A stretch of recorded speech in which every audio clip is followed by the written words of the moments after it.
ไปนำเขาบอกอายสิไปยาเขาแต่กลับไปวางหูกับผัวของน้องแล้วที่ผ่านมาน้องกันดา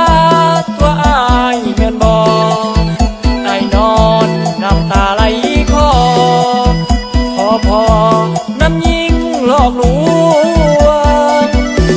มันเป็นจังได้คือมาหลายใจแท้น้องน้ำตาไหลน้อ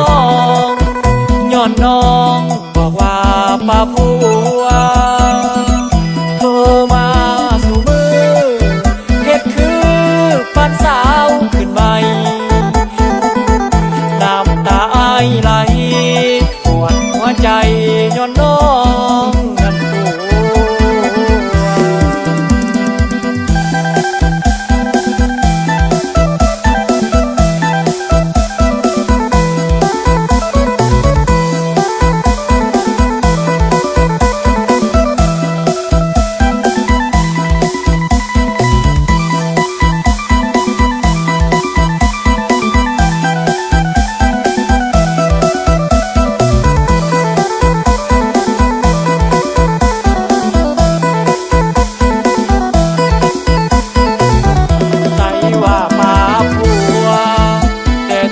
ตัว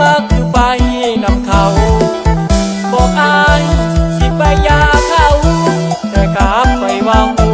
นำผัวของน้องแล้วที่ผ่านมาน้องกันดาตัวอายเงินบอกไอ้นอนน้ำตาไหลคอพอน้ำยิงหลอกลวงมันเป็นจังได้คือมาหลายใจ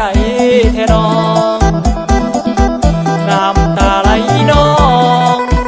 ย้อนน้องบอกว่าป้าผั